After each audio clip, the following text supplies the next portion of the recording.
Court వారు వాద ప్రతివాదాలన్నీ విన్నారు.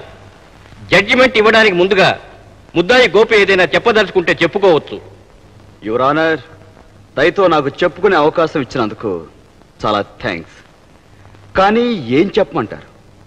బాధపడే పేదవాళ్ళ కన్నీటి వ్యధను చెప్పమంటారా, లేక ఆ కన్నీటిని పన్నీరుగా చేసుకుని ఆనందంలో మునిగిపోయే పెద్దవాళ్ళ కథ చెప్పమంటారా? ఏం చెప్పమంటారు యువర్ ఆనర్? నిజానికి అవన్నీ చెప్తే కళ్ళు లేని న్యాయదేవత వినలేక చెవులు కూడా మూసుకుంటుందో నాకు తెలుసు. అవన్నీ ఈ కోర్టుకు అనవసరం అంటారని కూడా నాకు తెలుసు. అందుకే ఈ కేసుకు సంబంధించిన అమాయకురాలు గౌరీ అనే ఓ ఆడపిల్ల కథ మాత్రమే చెప్తాను. అది మీరు కాస్త అర్థం చేసుకుంటే ఇది న్యాయానికి స్థానం అని ఒప్పుకోవచ్చు యువర్ ఆనర్. తన తండ్రి చావు బతుకుల్లో ఉంటే వైద్యానికి మందు లేక వేరే దారి లేక విశ్వాసంగా తన తండ్రి పనిచేసిన షావుకారు గారింటికి రావాల్సిన జీతం కోసం వెళ్ళింది గౌరీ. మా అయ్య పరిస్థితి చాలా ప్రమాదంగా ఉంది. మందులు ఇప్పించకపోతే మనిషి దక్కడని డాక్టర్ బాబు చెప్పాడు. Very good. అయితే నన్నేం చేయమంటావు? చచ్చిపోయే మీ అయ్యను బ్రతికించడానికి నేనేమైనా దేవుణ్ణా? అది కాదు బాబు, మా అయ్యకి ఇవ్వాల్సిన 2 నెలల జీతం ఇస్తే ప్రాణం పోస్తావా? చూడు గౌరీ పాప, ఆపదలో ఉన్న వాళ్ళను రక్షించడమే నా ధ్యేయం. కానీ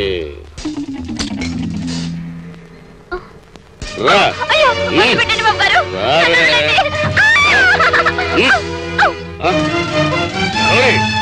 గౌరీ, ఆగు.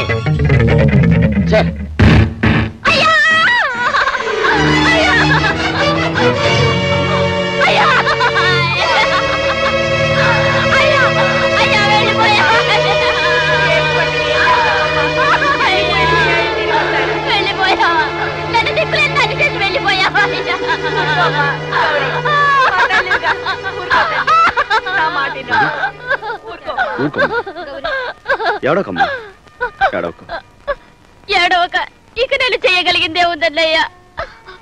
డబ్బే ఉంటే మా అయ్యను దక్కించుకుని ఉండేదాన్ని. ఇవ్వాల్సిన రంగబాబు కూడా డబ్బు ఇవ్వలేదన్నయ్యా. మా అయ్యకు రావాల్సిన జీతం ఇవ్వమని ఏడుస్తూ అడిగితే ఎక్కిరింపుగా నవ్వాడు. పైగా నన్ను బలత్కారం చేయబోతే పారిపోయి వచ్చాడు. రంగబాబ్, ఎవరా నువ్వు?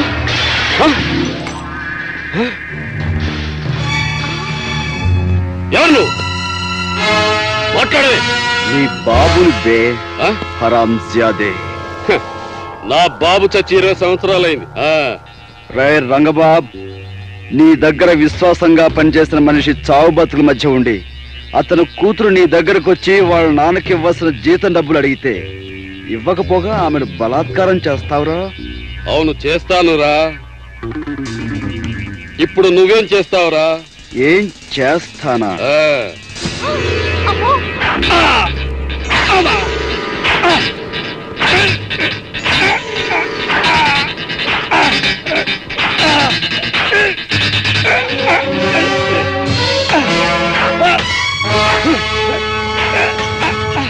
ఇప్పుడు చెప్పండి యువర్ ఆనర్, ఓ మనిషి ప్రాణాలు పోవడానికి కారకుడైన వాణ్ణి, ఓ ఆడపిల్లని అనాథం చేసిన దుర్మార్గుణ్ణి నేను కొట్టడం న్యాయమో నేరమో మీరు చెప్పండి. ముద్దాయి తప్పును దండించాడు. అది మంచి పని అయినప్పటికీ చట్టాన్ని అతని చేతిలోకి తీసుకోవడం నేరమే అవుతుంది.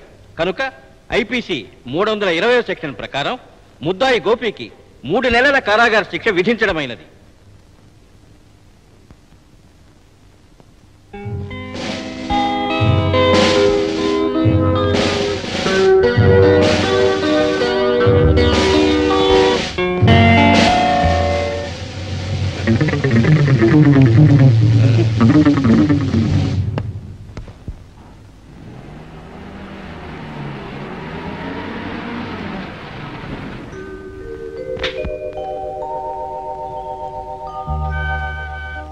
హలో, నమస్తే. రైలు దర్శనానికి వచ్చారా? అవునండి. నేను దేవీ దర్శనం కోసం వచ్చానండి. రండి, కారు ఎక్కండి, డ్రాప్ చేస్తాను. వద్దండి, నేను నడిచి వెళ్ళగలను. నడిచి వెళ్ళలేను రమ్మనాన్న, కారులో ఇద్దరు కలిసి వెళ్తే బాగుంటుందని రమ్మనాన్న. రండి. నాకు కారు ఎక్కేటంత అంతస్తు లేదండి. నడిచి వెళ్లాల్సిన స్థితిలో ఉన్నాను. నడవడమే మంచిది. ఆ అంతస్తు మీకు నేను కల్పిస్తానంటే కాదంటారా? తాహతు మించిన దానికోసం ఆశపడ్డాం, అది అందుకోవాలనుకోవటం పొరపాటండి. నేను ఇష్టపడ్డ దానికోసం నా అంతస్తు నేను తేలిగ్గా వదులుకోగలను. పదండి, నేను మీతో నడిచే వస్తాను. భలేవారండి, నా కోసం మీరు నడిచి రావడం ఏమిటి? మీతో కలిసి ప్రయాణం చేయాలనుకున్నాను. మీరు కారు ఎక్కడన్నారు కనుక నేనే మీతో నడిచి వస్తాను. తప్పంటారా?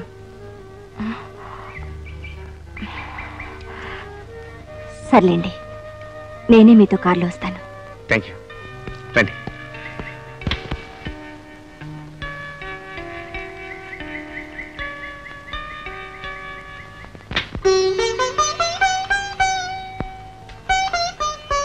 నాకు కారు ఎక్కేటంత అంతస్తు లేదండి. నడిచి వెళ్లాల్సిన స్థితిలో ఉన్నాను. నడవడమే మంచిది. ఆ అంతస్తు మీకు నేను కల్పిస్తానంటే కాదంటారా? తాహతుకు మించిన దానికోసం ఆశపడ్డాం, అది అందుకోవాలనుకోవటం పొరపాటండి. నేను ఇష్టపడ్డ దానికోసం నా అంతస్తును నేను తేలిగ్గా వదులుకోగలను. పదండి, నేను మీతో నడిచే వస్తాను.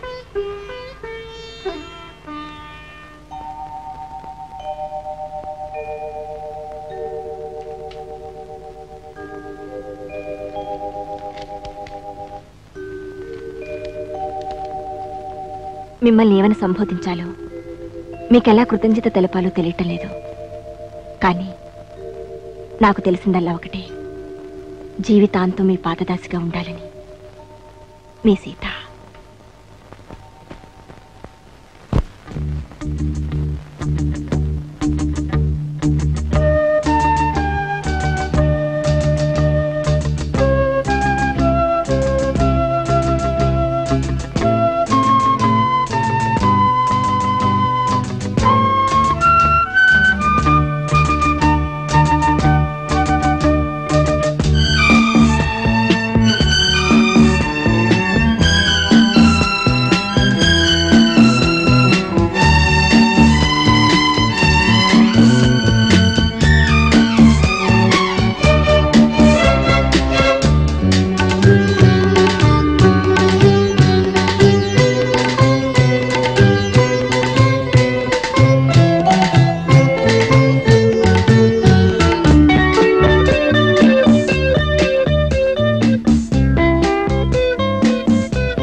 నేను కోరుకునేది ఏమిటో తెలుసా? ఎప్పుడు ఈ చేయి నాకు తోడుగా ఉండాలని. ఒకసారి అందుకున్న చేతిని వదిలే అలవాటు ఈ చేతికి ఎప్పుడు లేదు. అది నా అదృష్టం. అవును, మీ పేరు రాజ్ కుమార్ కదా? గోపికృష్ణ నుండేమిటి? ఇది నా ప్రాణ స్నేహితుడి పేరు సీత. వాడు దూరమైన వాడి పేరు నా చేతి మీద, వాడి జ్ఞాపకం నా గుండెల మీద జీవితాంతం చెరిగిపోకుండా ఉంటాయి.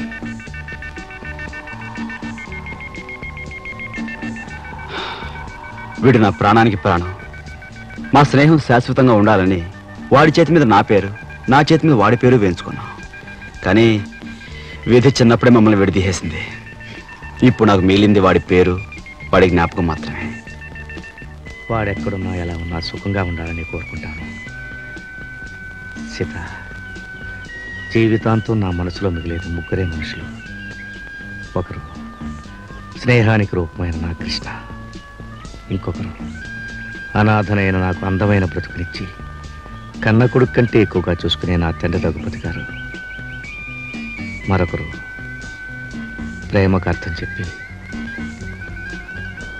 నా జీవితంలో వెన్నెలు నింపడానికి వచ్చిన నా సీత.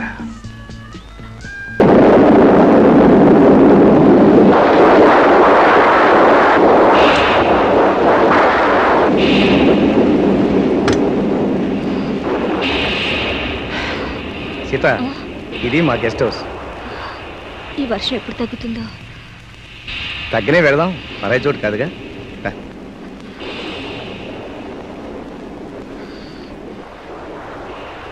కూర్చో.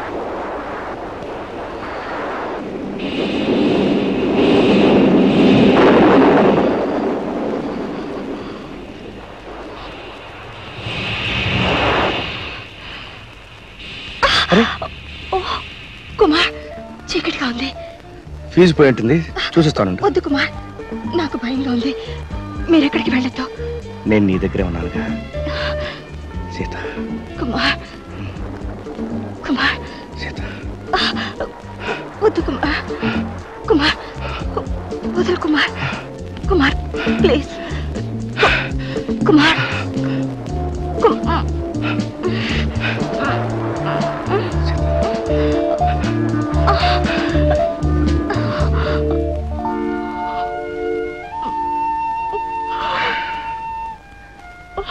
సారీ సీత, ఇది తొందరపాటు కావచ్చు కానీ పొరపాటు మాత్రం కాదు. లోకం దృష్టిలో సాంప్రదాయసిద్ధంగా మనం భార్యాభర్తలం కాకపోవచ్చు. దైవం సాక్షిగా, మనసు సాక్షిగా మనం భార్యాభర్తలమేగా. కానీ కుమార్, నాకెందుకో తప్పు చేస్తావని భయంగా ఉంది. నువ్వేం బాధపడకు సీత. వెంటనే మా నాన్నగారితో మాట్లాడి అందరి సమక్షంలో పెళ్లి జరిగేట్లు ఏర్పాటు చేస్తాను. కానీ మీ నాన్నగారు? మా నాన్నగారు నా మాట ఎప్పుడు కాదనరు. నారాయణమూర్తి గారు, మా కుమార్ నా మాట ఎప్పుడూ కాదనడు. అందుకని వాడిని అడగకుండానే మీ అమ్మాయి మా ఇంటి కోడలవుతుందని ప్రామిస్ చేస్తున్నాను. అంతేకాదు, నేను ఈ నిర్ణయం తీసుకోవడానికి మరో బలమైన కారణం కూడా లేకపోలేదు. ఏమిటండి అది? మా కుటుంబాల్లోని అమ్మాయి కాక పరాయి పిల్ల ఇంటి కోడలైతే ఆమెకు సంతాన యోగం ఉండదు, ఎక్కువ కాలం బ్రతకదు. అందుకు ఉదాహరణ నేనే. మా వంశం నాతోనే అంతరించకూడదని కుమార్ని దత్తత చేసుకున్నాను. నారాయణమూర్తి గారు, ఒకసారి జరిగిన తప్పు మరోసారి జరగకూడదు. అందుకే మా శాఖకు చెందిన మీ అమ్మాయిని నా కోడలుగా చేసుకుంటాను. చాలా సంతోషం రఘుపతి గారు, మీతో ఏమంతటం నిజంగా మా అదృష్టం. అదిగో మాటలోనే వచ్చారు కుమార్ బాబు. రా బాబు, నీకోసమే ఎదురు చూస్తున్నాను. డాడీ, మీతో ఒక విషయం మాట్లాడాలి. లేదు బాబు, ఇప్పటికే ఆలస్యమైంది. నీతో చెప్పి వెళ్ళాలని ఆగాను.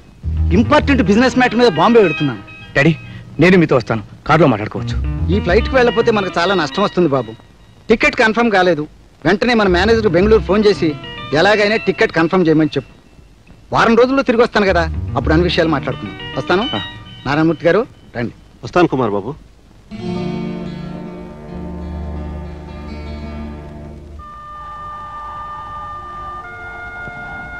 సీత, మా డాడీ బాంబే వెళ్లే ముందు మన సంగతి చెప్పడానికి వీలు లేకపోయింది. మీ నాన్నగారు వారం రోజుల్లో వస్తారని చెప్పారుగా?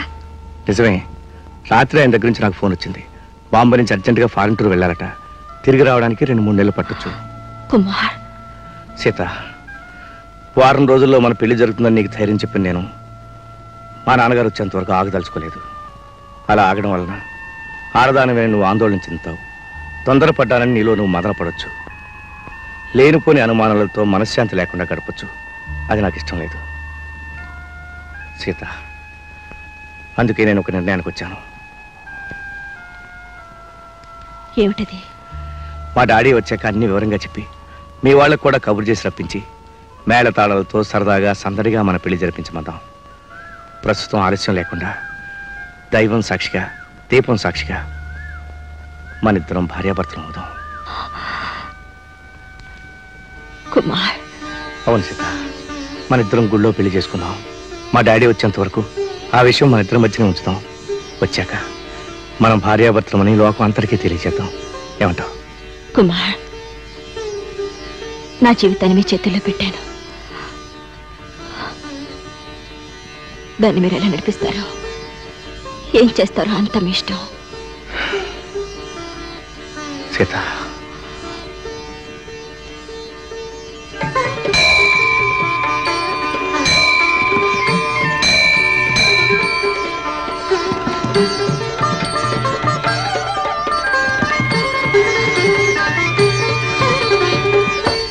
చెల్లాయ్, మరొక విషయం.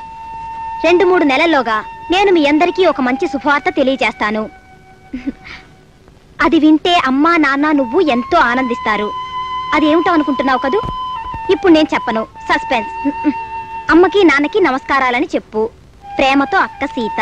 రాధా, అదేమై ఉంటుంది అమ్మా? అది వచ్చి చెప్పే వరకు ఎవరికి వాళ్ళు ఊహించుకోవాల్సిందే.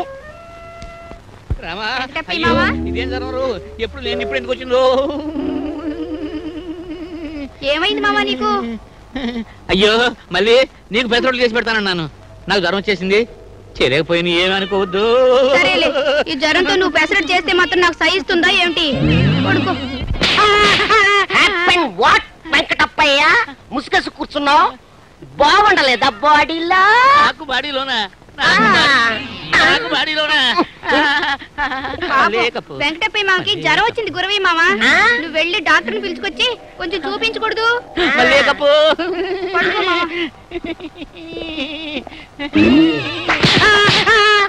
గుర్రాల పని great doctor I worry don't Venkatappayya. మంచి ఇంజక్షన్ ఒకటి ఇస్తాను, ఈ దెబ్బతో పోతుంది. ఏంటి ప్రాణమా? కాదు నీ రోగం. అయితే ఇంజక్షన్ వద్దు, ఇంజక్షన్ కావాలి, ఇంజక్షన్ కావాలి. ఇస్తా, ఇస్తా.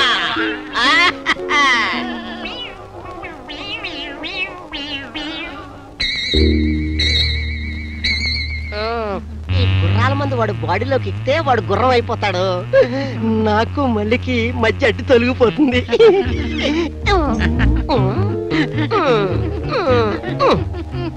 వెంకటప్పయ్య లే లే. గురవయ్య సూదా గురపవా? లుక్స్ కలా ఉంటుంది కానీ క్విక్ గా పనిచేస్తుంది.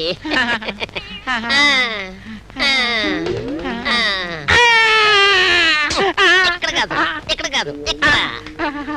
పడుకో పడుకో.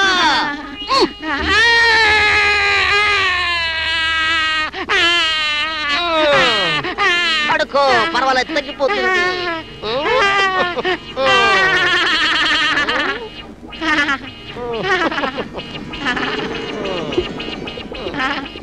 పడుకో.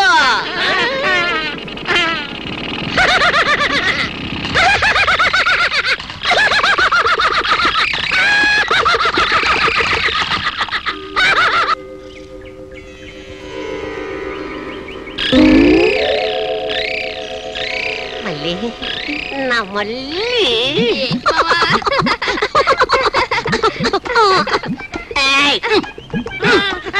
ఏంటంటే చెప్పివా గడ్డి తింటున్నావేటి?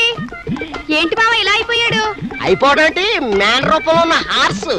లేకపోతే లవ్ కడ్డొస్తాడా, అందుకే గుర్రం ఇంజక్షన్ ఇచ్చేసాను. అది పనిచేసే వరకు హార్సే, ఇక సాయంత్రం వరకు మనకు నో అడ్డు. పదవేళ్ళు లడ్డు.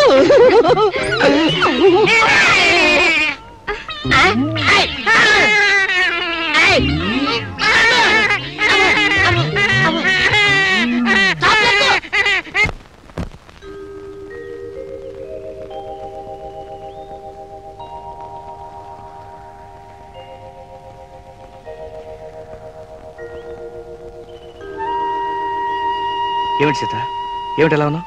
ఏమైంది? ఈరోజు నాకు నిజం తెలిసిందండి. దాంతో ఒక పక్క ఆనందంగాను ఒక పక్క భయంగాను ఉంది. ఏమిటి సీత?